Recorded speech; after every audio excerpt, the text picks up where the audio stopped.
Good morning, good afternoon, and good evening to the second webinar of the TSU, the Technical Support Unit of the NAMA facility. My name is Søren David. I am the head of the TSU and will be moderating today's webinar. We're very pleased to see the high number of participants today. Actually, more than 400 colleagues from all over the world have registered. Thank you all very much for joining us and a very warm welcome to each of you. This is the second of a series of webinars to provide information on the selection criteria for projects seeking funding by the NAMA facility. We intend to hold the next webinar on 7th of September, to which we will invite you separately. Our first webinar on 20th of June had a focus on transformational change and financial mechanisms and can be viewed on our website. For those who have not participated in that webinar, we recommend you watch it because it contains important information on the NAMA facility's philosophy and expectations, which constitute the basis also for the current fourth call. The objective of today's webinar is to provide further clarity on the selection criteria and thus encourage a wide range of applicants to participate in our fourth call that is open until the end of October. On the following slide, you can see the TSU colleagues who have been involved in today's webinar. Next to me, you see from left to right, Nicole, Janka, Tina, and Katharina. Tina and Katharina are in charge of the technical functioning of the webinar. Janka and Nicole will guide us through the content of this webinar and will answer your questions in the Q&A parts. I will be moderating the webinar. I'd now like to give you an overview of today's agenda. Just now, my colleague Katharina will give you some information on the technical setting of the webinar. Thereafter, as a first part to today's webinar, I'll provide you with a short introduction to the NAMA facility. Janka will then present, as the second part, details on the selection process and the timeline for the fourth call, and will point out the main changes compared to previous calls. In part 3, Nicole will introduce the assessment criteria applied in the selection process. Finally, in the fourth part, Janka will guide us through the outline template itself. After each of parts 2 to 4, we will have time for some Q&As, which we would like to keep to around 5 minutes each. Now I'll pass over to my colleague Katharina, who will guide you through some technical aspects of the webinar. Thank you, Søren, and hello everybody. First, I would like to give a quick introduction to the control panel of the webinar, which you can see here on the right of the PowerPoint slide. I will also show these using my mouse. You have several settings. First, you can hide the control panel. Second, due to the high number of participants, we have put all participants on mute and you will not be able to unmute yourself. Third, you can view the webinar in a full screen using this button. This could be useful as the session will be accompanied by a presentation. Fourth, you can also adjust the language of the control panel using the globe, which you can find on the top of the control panel. You have a question tab where we ask you to write down the questions that you have throughout the session. You type in the question window that you find in the control panel. We, the webinar hosts, will be the only ones that can see it. We will answer the questions in the Q&A sessions, so please submit them beforehand. In case that there are more questions coming up than we can answer today, we will try to answer those questions after the webinar and publish them on our website together with the recording of this webinar. I will now hand over the word back to Søren for a brief introduction to the NAMA facility. Thank you, Katharina. Now let's turn to the first part of today's agenda, an introduction to the NAMA facility. The NAMA facility supports countries in implementing ambitious NAMAs that have the potential to induce transformational change. NAMA facility is a multi-donor fund which has been established in 2012. Its founders are the German Federal Ministry for the Environment, the BMUB, and DEC, which is the Ministry of the United Kingdom in charge of climate protection. The Danish Ministry of Climate and Ministry of Foreign Affairs and the European Union, European Commission have joined the NAMA facility in 2015 as additional donors. The TSU as the NAMA facility secretariat is based in Berlin, from which we are speaking today. With the additional funding for the fourth call, the overall funding made available by the NAMA facility so far amounts to more than 260 million euros. As the NAMA facility, we implement NAMA support projects, short NSPs, as the most ambitious part of overarching sector-wide NAMAs. It is thus important to stress that the NAMA facility does not have the capacities to fund the NAMA as such. Additional financial means from partner governments, banks and private sector will need to be attracted. Funding for NSPs is provided to cover both financial and technical aspects. NSPs are selected in annual competitive bidding rounds, the calls, which are organized by the TSU. NSPs must cover an implementation period between 3 to 5 years, and their NAMA facility funding support must be in a range of 5 to 20 million euros. Key requirements for the selection of individual NSPs are that they are ready for implementation, have a substantial mitigation potential, and can ensure transformational change in the sector in which they intervene. On the next two slides, I'd like to show you illustrations on the current portfolio of the NAMA facility. On this slide, you can see the geographical distribution of the NSPs selected. Africa and Asia have a growing number of NAMA support projects. The Americas have the highest share of NSPs so far. The second slide on the current portfolio gives an idea which individual sectors NSP cover so far. You can see that a high number of projects address energy-related topics, but also other sectors such as the transport sector have a high prominence in the NAMA facility portfolio. Noteworthy, in the third call, one country, Colombia, was selected to receive support for a second highly transformational NAMA. It underlines the message that there is no regional or sectoral focus in the selection of the NAMA facility, but that selection is based on the comparison between proposed NSPs in a given call. This was a short overview of the NAMA facility in general. As you probably know, the fourth call for NAMA support projects was launched on 4th of July this year. Donors made available approximately 60 million euros of additional funding for the implementation of the fourth call. Certain amendments to the procedures for the call have been prepared and will be presented in a moment. Lighter documentation to be filled in by applicants is aiming to attract an enlarged circle of eligible applicants. Also, the support for the preparation of NSPs is enhanced by making more funding and resources available for what we call the detailed preparation phase. However, in this context, we would like to stress one point. The substance of the requirements for NSPs to be selected will not be watered down. The NAMA facility keeps the high level of expectations as they currently stand. We would like to use the opportunity of the webinars to clarify them to you. We now proceed with the second part of the webinar, which deals with the fourth call processes and timelines that Janka will present. Please remember to send us written questions as they arise. Hello everybody. Before we go into details, I would like to emphasize that all aspects we will explain today are written down in the NAMA facility's General Information Document, which is the manual and central source of information for the fourth call. We try to keep it as short and concise as possible, so have a look. My colleague Tina will send you the link to the General Information Document via the chat. The fourth call processes differ considerably from former ones.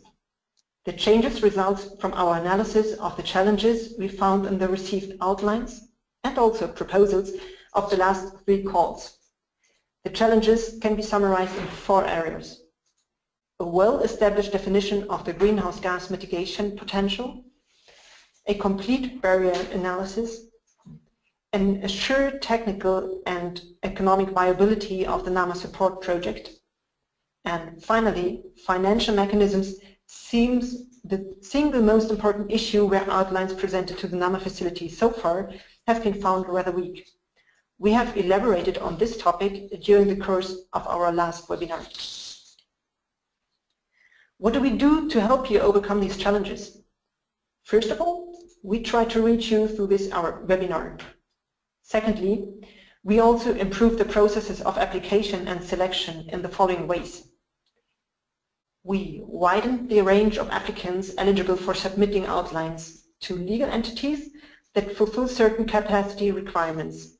The new feature here is that organizations that may not be eligible to implement the project, for example, due to a lack of experience, are still encouraged to hand in an outline. Also, a wider range of national entities from partner countries is now eligible for submitting outlines. This way we hope to broaden the range of good ideas submitted to the NAMA facility. The new outline template now allows a consistent presentation of the NSP without dividing it between financial and technical cooperation. We also clarified the institutional setup of the NAMA facility by eliminating the term delivery organization that has previously caused quite some misunderstandings. We allow for a more thorough detailed preparation phase between outline and proposal submission of up to 18 months on the basis of increased support available, but with a clear cut-off deadline. This is to signal that there is sufficient time and funds for detailed preparation, while we still expect a distinct level of readiness. There will be an enhanced quality assurance and additional expertise available to NSPs through a provision of technical input during the detailed preparation phase by external experts. And we introduce a competitive element at the proposal phase by limiting the detailed preparation phase to 18 months, but allowing applicants to submit their proposals before that. The competitive element is thus on readiness and quality of the NSPs. So, how does the selection process look like? First, we take a look at the outline phase. The fourth call of the NAMA facility was opened on 4th of July of this year. So we are currently in month 1 of the outline phase. In the call, national ministries and qualified applicants are invited to submit their outline via email to the NAMA facility. The deadline for submission is 31st of October 2016. So we have practically a 4-month submission period. External assessors are leading the assessment and funding recommendations to the board that comprises the donors of the NAMA facility. This is to enhance the impartiality of the assessment process. New is the fact that shortlisted NSPs undergo an on-site assessment in late 2016, beginning 2017. This serves to verify the desk assessments as well as the national commitment to clarify issues and finalize the detailed preparation phase concept. A donor decision on funding NSPs for the detailed preparation phase is expected in early spring 2017. Once the donor decision is taken, selected NSPs are moving to the detailed preparation phase. During the detailed preparation phase, NSPs are expected to develop a full-fledged proposal within a maximum of 18 months. Proposed mechanisms in the proposal are expected to be ready for implementation when the proposal is submitted to the NAMA facility. New is that the board decision on funding the implementation of NSPs takes place in a semi-annual rhythm, so that proposals can be submitted by month 6, 12, or 18 after the start of their detailed preparation phase. Depending on the quality of NSPs submitted in the fourth call, it is expected that more NSPs receive funding for the detailed preparation phase than can be actually funded for the implementation. As more NSPs are sent to the detailed preparation phase, competition occurs via their readiness.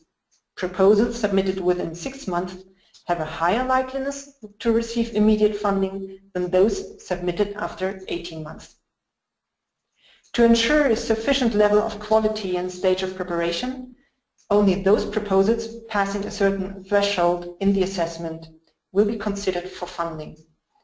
The board is expected to take the decision on implementation funding in spring 2018, autumn 2018, and spring 2019.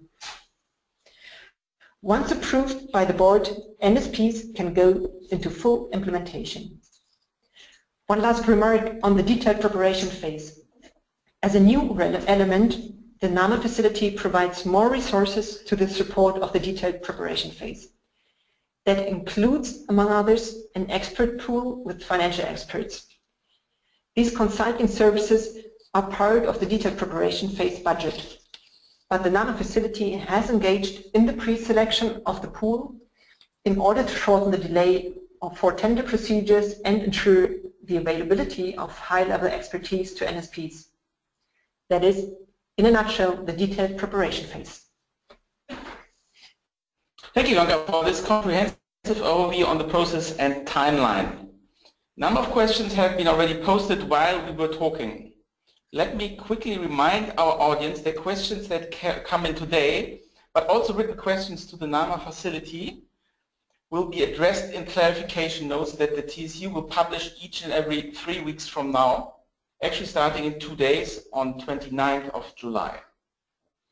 Since we want to ensure a transparent and fair competitive call, the TSU will provide clarifications with regard to the interpretation of the general information document and application documents, but will not provide any NSP-specific advice like on individual NSP concepts or proposed partner structures.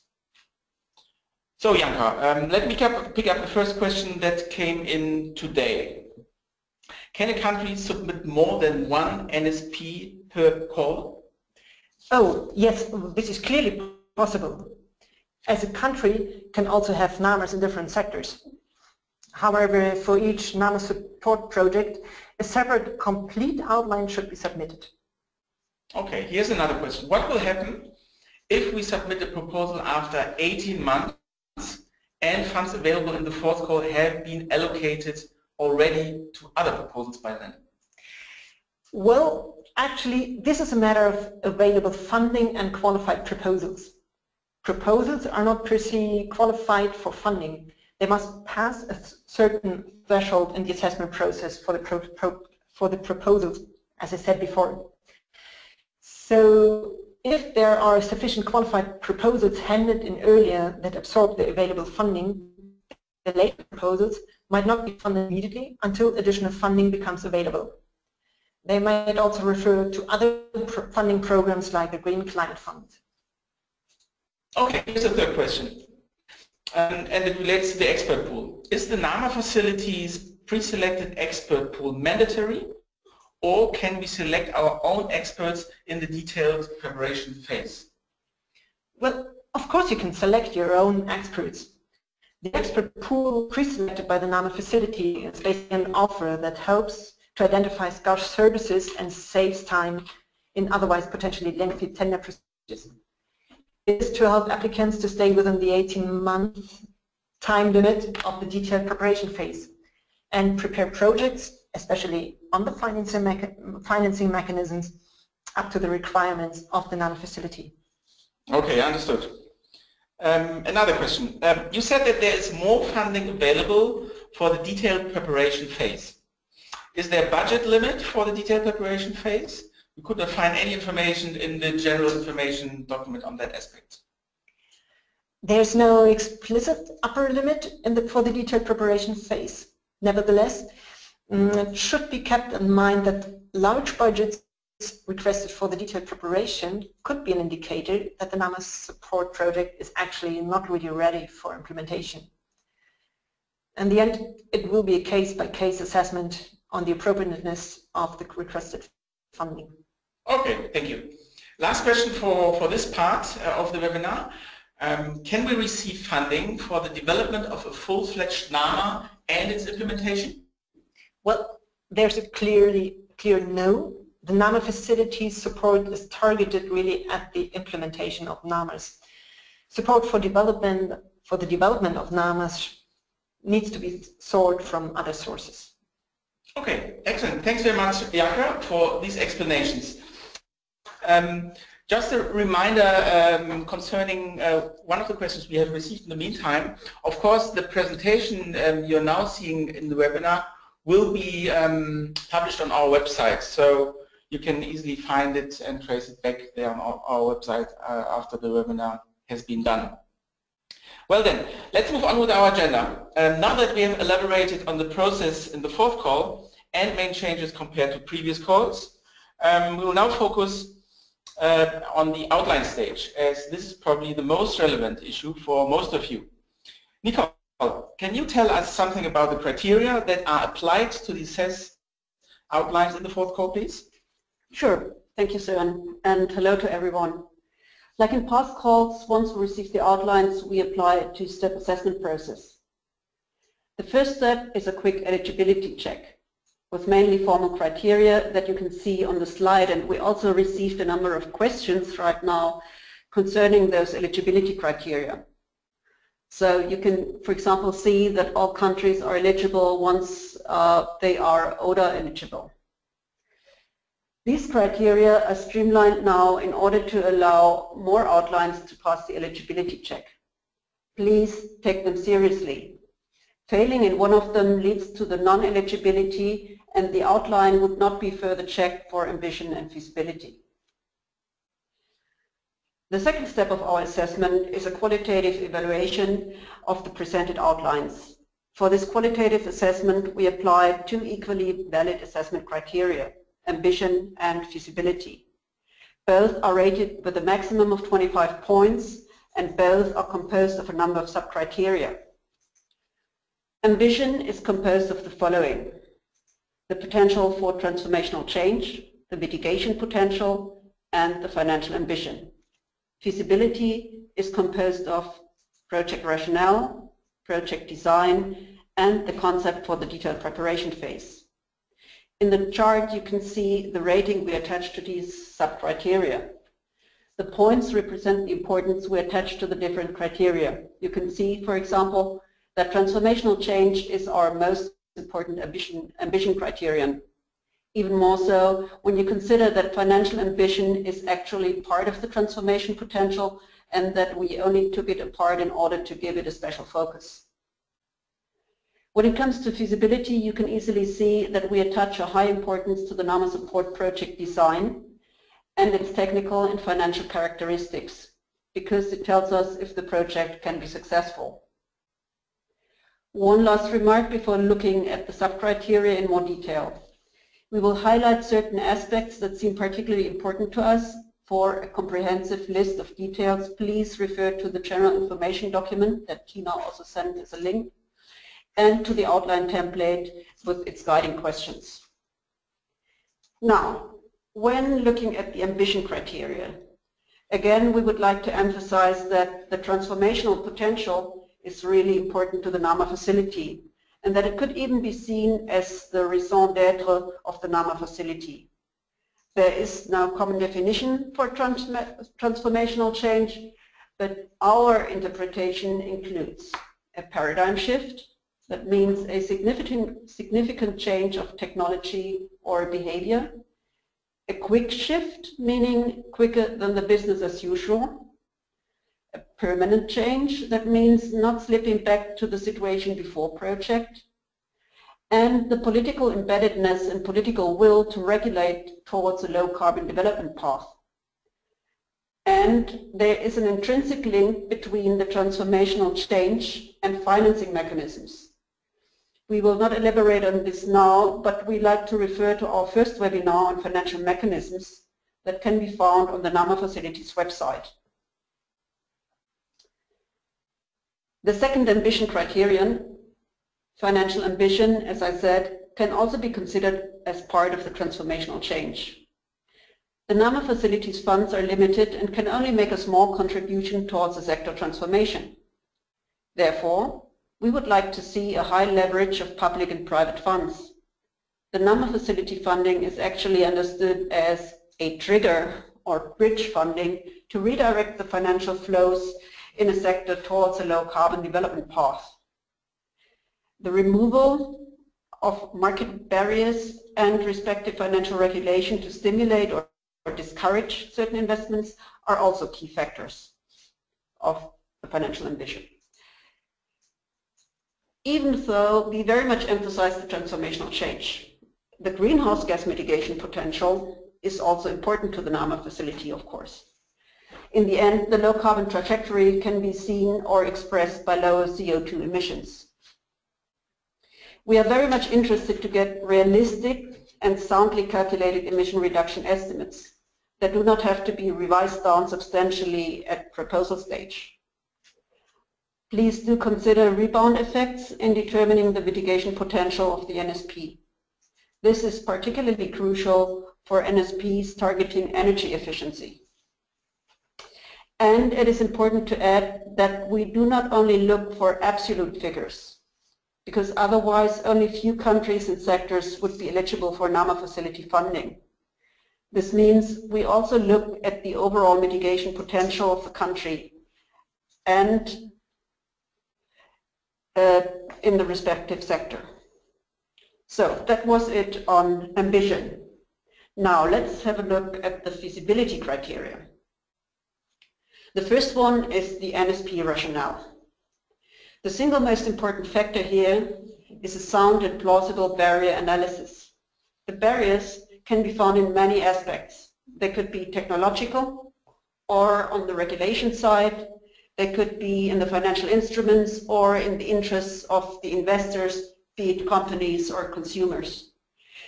Maybe it is a deficit in information or communication, but mostly the barriers are more profound than that. Having analyzed the barriers to transformational change, the next question is, in which aspects the proposed project wants to tackle those? Maybe there are other actors or programs in the sector that work on other important aspects and one could create synergies. However, it is important that the project really faces and tackles the key barriers instead of working around them. So what do we mean by that? It is a question of political commitment. We do not want to work on minor or compensatory aspects in the absence of missing key regulations. Only if the government wants to go into low carbon direction and is willing to regulate accordingly, the NAMA facility is there to assist. Then of course, we're still with the project rationale. Technicalities like theory of change and the log frame must be adequately designed. Apart from goals and activities that reflect the project rationale, we attach special importance to the risk analysis, including mitigation measures. And, of course, the indicators that allow verifying if the project is on track and if it is likely that the ambitious goals will be reached. A last aspect we look into is the justification of the additionality of NAMA facility funds. The questions are, does the NAMA facility funding make a difference? Or put differently, does the NAMA facility funding cover the incremental cost for mitigation instead of being an outright project finance? And also, is there any risk of doubling already existing funding or crowding out of commercial financing? So that was it on the NSP rationale. The second feasibility criterion is the NSP design, asking how exactly are you planning to tackle the key barriers and achieve the transformational change in the sector. There are, again, various important aspects involved. First, an adequate institutional setup that brings the relevant actors on board and considers also negatively affected stakeholders, like, for example, waste pickers in a waste project or individual taxi drivers in an urban transport project. Second, technologies must be feasible and appropriate and tested in the country or region. The NAMA facility considers technological pilots as not ready projects. Third, the business models. at investment level must be plausible. It means it needs to be shown that the private sector or the users that are to change their behavior or invest in a new technology are sufficiently incentivized to take the risk and or accept the higher cost. The financing mechanism must be adequate, of course, in order to provide sufficient incentive to the market participants, but also to efficiently use the NAMA facility funding. A good balance needs to be found in this regard. Readiness is another important criterion for the NSP design. Readiness and financing mechanisms have been treated in our first webinar in more detail. Nevertheless, we'll have a closer look at those two aspects now. Readiness essentially means for us the readiness of the financing mechanism. This means the financing mechanism must be fully defined at the beginning of the project and unfold during the project implementation. By no means it could be a result of project implementation. Although readiness of the technology, as I said, no pilots, is also an aspect. Another aspect of the readiness is the readiness of the regulatory scheme. Political will must be shown and regulation must be underway as a condition, not as an outcome of the NAMA support project. So when looking at the financial mechanisms, even though we do not expect detailed calculations at the outline stage, a number of things must be clearly lined out. First of all, the investment barriers, financial or non-financial, must be clearly analyzed. The business models, that mean the interest and the necessary incentives to the investors and maybe also to the finance sector, must be clear. The financial sector must be known and also the financial products on the market. The institutional setup must be defined and the financial mechanisms should have an as high as possible leverage rate and also a phase-out concept. Both of these aspects are important to show the transformational potential. This means to identify the NAMA facility funding as a trigger or bridge funding in a wider sector scheme and to make efficient use of the NAMA facility grants. The last feasibility criterion, which is a new feature of the fourth call, is the concept for the detailed preparation phase. New is not the fact that we ask for a concept for further project or proposal preparation. New is that we attach assessment points to it while allowing it to take more time and resources than in previous calls. Basically, what we want to see is that the applicant has a clear understanding of the to-dos for the further project preparation. This includes the following aspects: an adequate focus, comprehensiveness, adequacy of approach and methodology, a realistic timeline, and appropriateness of requested funding for the detailed preparation phase. As explained before, the concept for the detailed preparation phase will undergo an on-site assessment for those projects that passed the desk evaluation and were approved on an on-site assessment by the donors. At this occasion, the concept might be discussed and might also undergo an adjustment. Thank you, Nicole, for providing insights on the assessment criteria.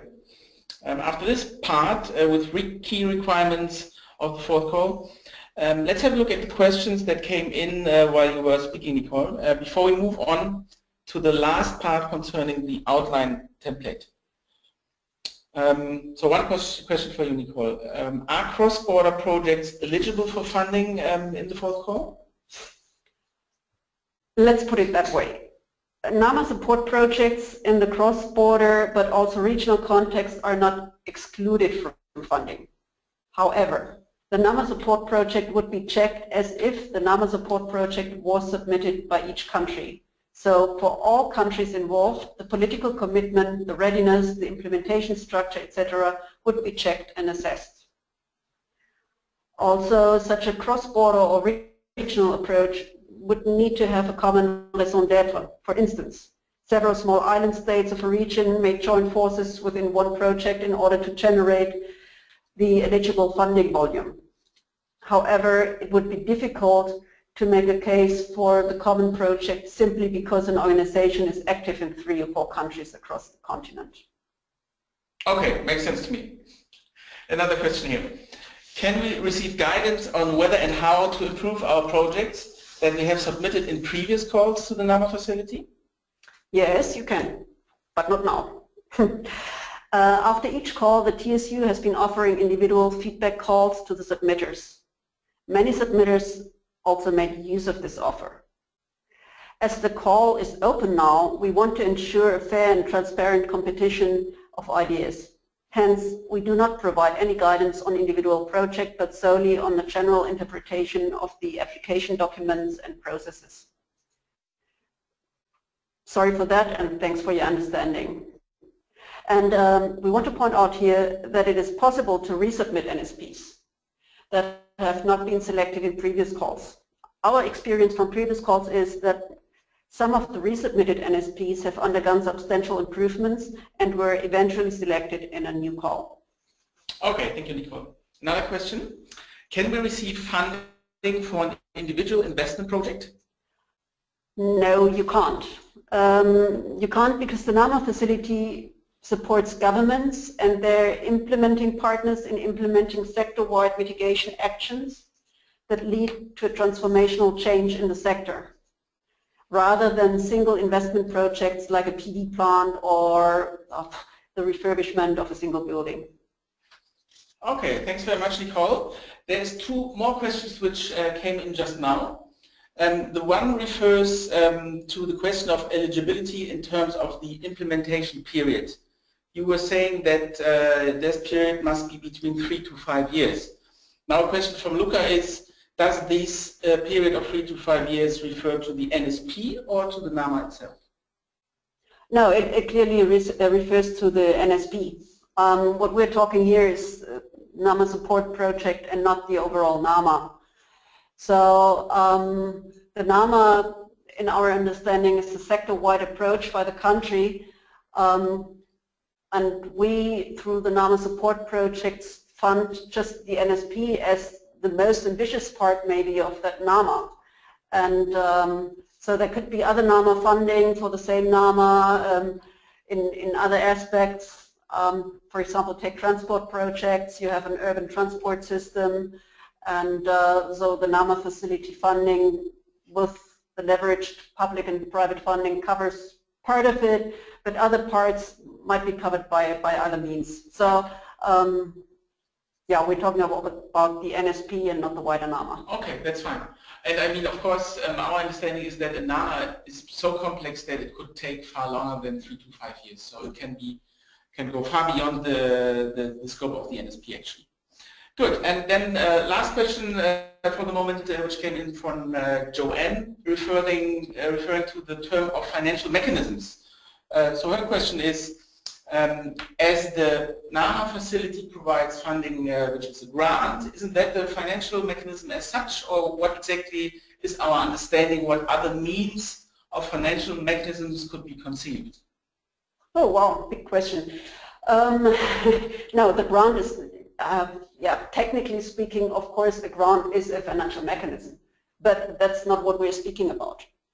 What we're speaking about is that this grant serves to leverage public and private finance.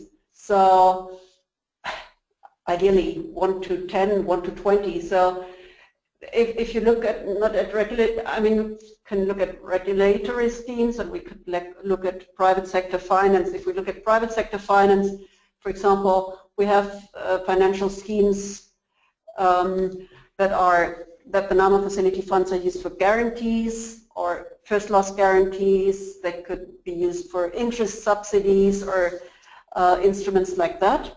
If you look at the public sector side of it, for example, country giving subsidies or reducing subsidies from carbon-driven either energy or whatever transport project, channeling them into renewable technologies, giving subsidies then to renewable, and in theory, taking subsidies from the one hand, putting them to the other hand could be budget neutral, but it probably is not if you look at a time scale. That's why we talk of bridge funding, because their NAMA facility funds could come in to bridge this gap between reduction and the new subsidies. Okay, excellent. Thanks very much again, Nico, for these explanations. Now let's move on to the last part of today's webinar, and I'd like to hand over back to Janka again, who will guide us through the outline template. Janka, the floor is yours. Thank you, Søren. We will now take a look at the new outline template and its 5 annexes. In parallel, Tina had already sent you the link for downloading the application documents via the chat of this webinar. We have revised the template to provide a better opportunity for the applicants to tell basically a stringent story about what the NSPU wants to do and what it wants to achieve. We would expect outlines to have a maximum of approximately 20 pages or 10,000 words plus annexes. The word count in the template itself is meant for your orientation. So let me start with the central question. Who can be the applicant? That is, who can submit the outline for the to the NAMA facility? The applicant can be a national ministry or an entity that fulfills the capacity criteria and who receives sufficient endorsement from the national government. It probably goes without saying that the outline should be submitted by a duly authorized representative of the applicant. So in the first section of the outline, we expect that the ministry of the relevant sector, or you can also call it line ministry, is named, and that a contact person is identified. Also, we expect that the ministry responsible for climate change, including UNFCCC negotiations, supports the submission and is named, including a relevant contact person.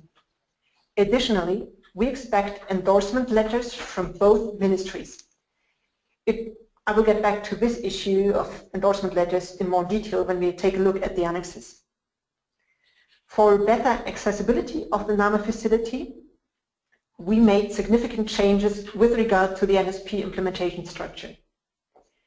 Aside from the national ministries, central roles are given to what we call the co-applicant, implementing partners, and the NAMA support organization.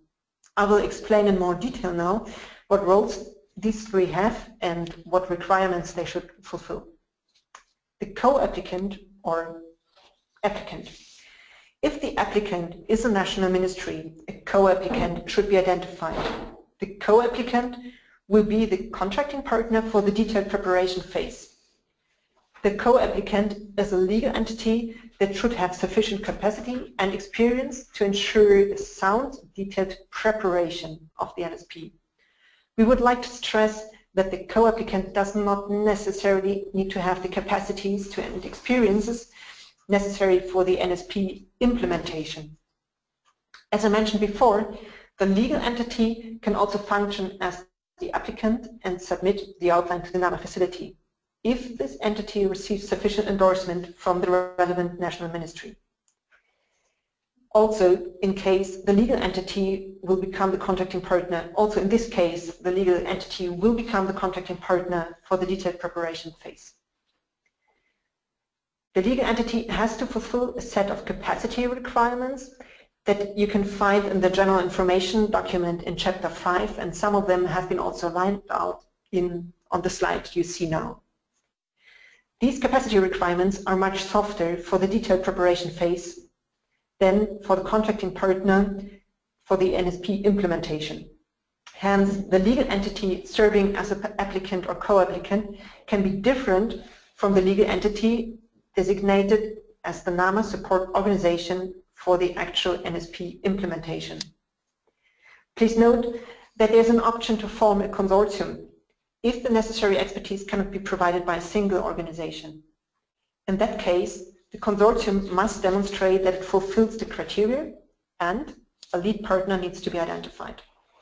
Once again, more and detailed information on the requirements for the co-applicant can be found in our general information document. The link has been sent to you before. Implementing partners need to be identified as well, obviously. Implementing partners are key national partners for the implementation, aside from the already mentioned ministries. Implementing partners can be, for instance, national development banks, the National Ministry of Finance, a public entity with a specific mandate. The core characteristics of implementing partners are that they are existing entities with a specific mandates and relevant experience for the implementation and operation of the NAMA. The list of implementing partners might be extended, by the way. Last but not least, the NAMA support organization will be the contracting partner for the NSP implementation. As I mentioned, we apply a more demanding eligibility criteria to the NAMA support organization. However, in the outline, we expect just indicative information on the designated NAMA support organization. So NSPs should demonstrate that they have an idea who could be an appropriate NAMA support organization, but the outline will not be disqualified in the outline phase for its NAMA support organization selection. Actually, the NAMA support organization will be assessed and discussed during the on-site assessment and definitely needs to be determined at the latest at the beginning of the detailed preparation phase. Examples of NAMA support organizations include regional and international development banks, UN and multi- and bilateral development agencies, NGOs and foundations, as well as national development banks or funds, national public utilities or agencies, and national foundations. The NAMA support organization cannot be a private for-profit institution, and it meets the full capacity criteria specified in the General Information Document in Chapter 5. So Section 2 is where consistent story of the NSP can be told. The italic text should be understood as guidance for the presentation of the NSP. On this slide, on the left, there are links to helpful tools and documents that we have provided to you on our NAMA facility website. You can find the tools later by clicking on the links in the presentation that we will send around after the webinar. We recommend these tools and guidance as a background for the preparation of the outline. I would like to draw your attention to a couple of issues. We have integrated a specific explicit question on the business model for proposed technologies.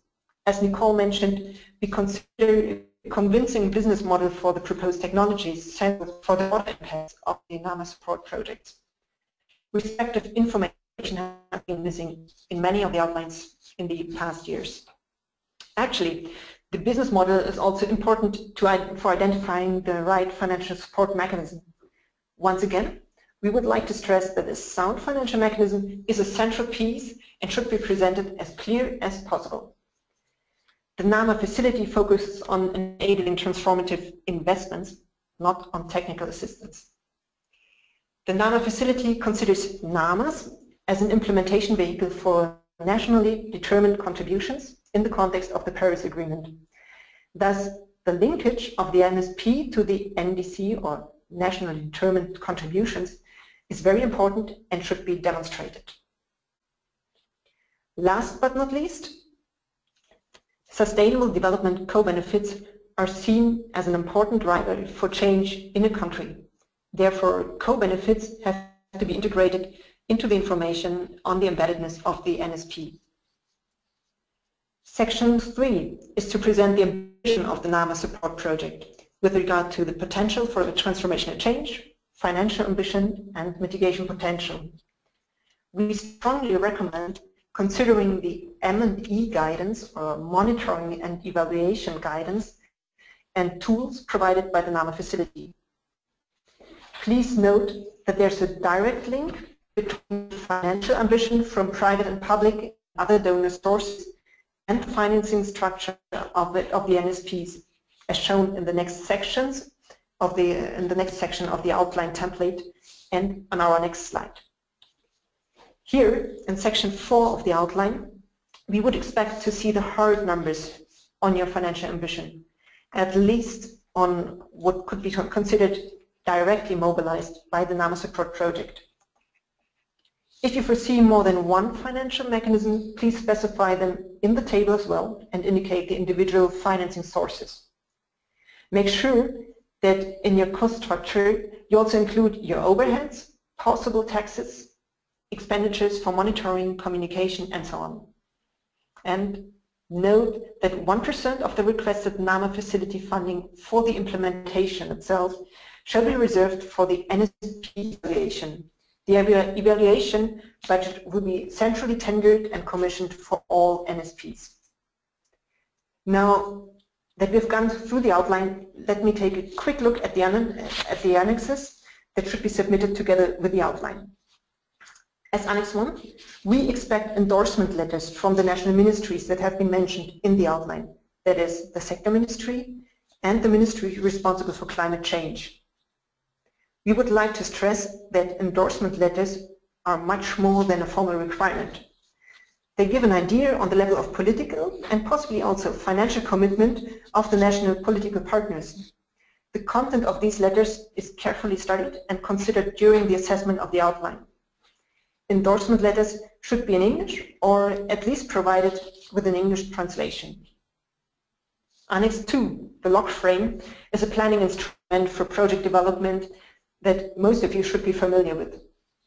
It's probably needless to say that the log frame and the main body of the outline should be consistent. The log frame should show all relevant assumptions and risks for the NSP to reach its outputs, outcomes, and impacts. Indicators should refer to the NAMA facilities' mandatory core indicators and sector indicators and include respective target values. In Annex 3, you are asked to provide information and references on the legal entity that serves as the co-applicant and hence is to become the contracting partner for the detailed preparation phase. This information will be used to assess whether the proposed applicant fulfills the capacity requirements. It is thus very important to provide relevant information and references. In Annex 4, the concept for the detailed preparation phase should be presented. Nicole had introduced the detailed preparation phase to you earlier. The detailed preparation phase concept should demonstrate a clear plan of how to get to a sound, full-fledged proposal, including questions and issues that still need to be clarified. It should also identify central stakeholders for the project preparation as well as resources and methods that are needed. Note that the concept should include a budget and the Gantt chart for the detailed preparation phase. Last but not least, in Annex 5, you are asked to provide information and references on the NAMA support organization. This is seen as indicative information that is consolidated during the on-site assessment and possibly at the very beginning of the detailed preparation phase. So that is the overview of the new outline template with its annexes. It probably goes without saying that only these templates should be used for the applications in the fourth call. You find these templates on our website under Calls for Project. The submission deadline is 31st of October, and you are invited to submit the complete outline with all annexes and in English to the NAMA facilities email address.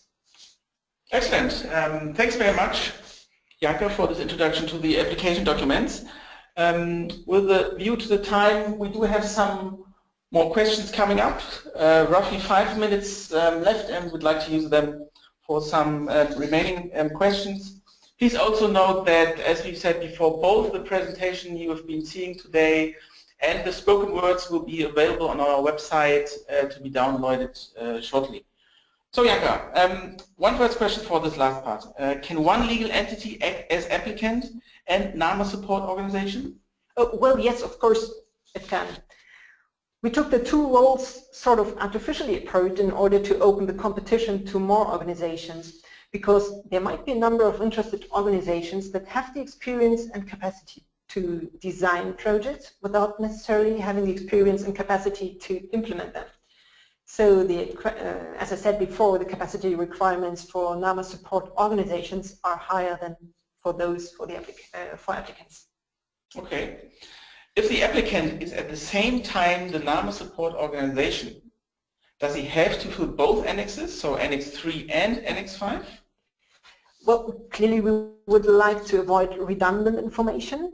So Annex 3 on the applicant needs to be filled in any case, because this entity figures as the immediate contracting partner for the detailed preparation phase.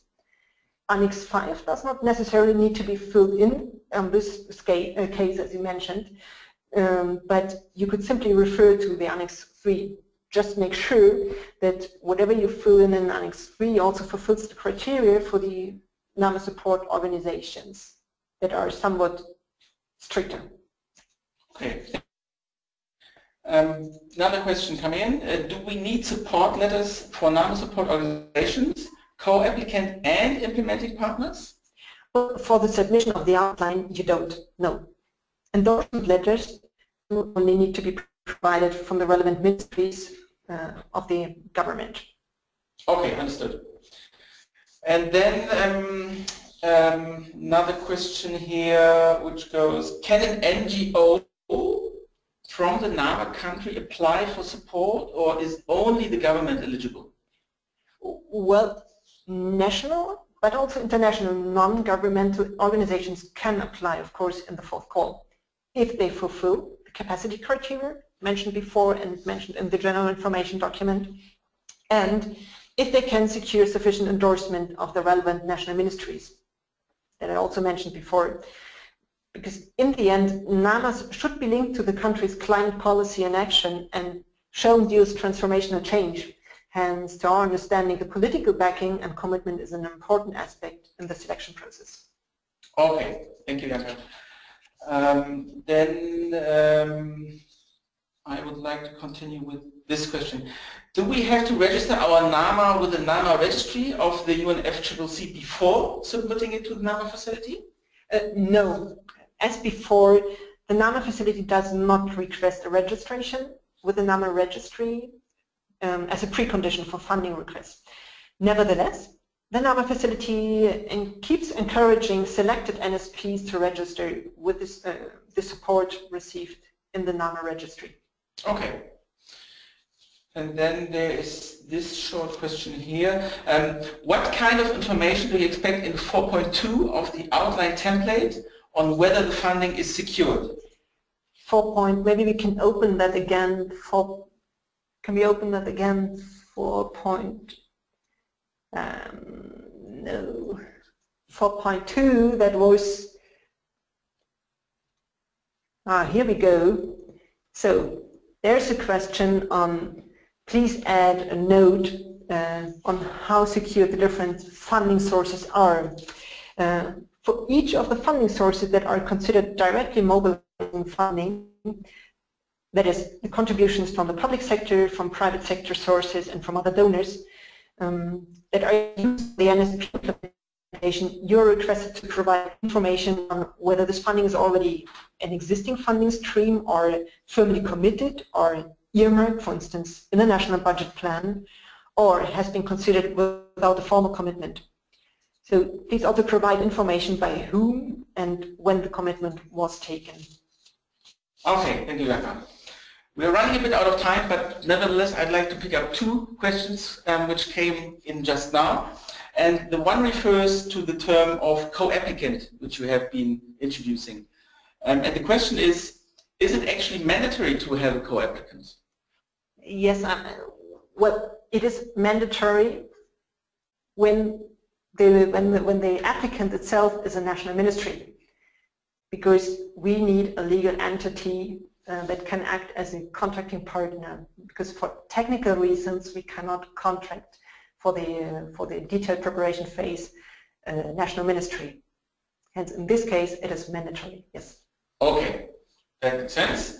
And now the last question for today is regional development banks. Do they actually qualify as NSOs, NAMA support organizations? Oh yes, I think I actually mentioned that before. Yes, they do qualify for that. Super, excellent. Thanks very much, Janka. That resumes our last Q&A session. So thanks a lot for this additional information and clarification. As I mentioned before, we do have received quite a number of additional questions today that could not be addressed in this webinar. However, we will pick them up in our clarification notes to be published in a 3 weeks interval starting the day after tomorrow. As I said before, you're welcome to submit your questions anytime to our email address. Also, we already invite you to our next webinar on the 7th of September with a similar objective as this one. However, with more time for questions and clarifications with regard to the fourth call. Last but not least, you'll be provided with a link to the documentation of today's webinar per email. For more information on the NAMA facility and to register for the NAMA facility newsletter, please visit our website. With this, I'd like to conclude. Thanks very much for your participation today and all your questions. We wish you all a pleasant day.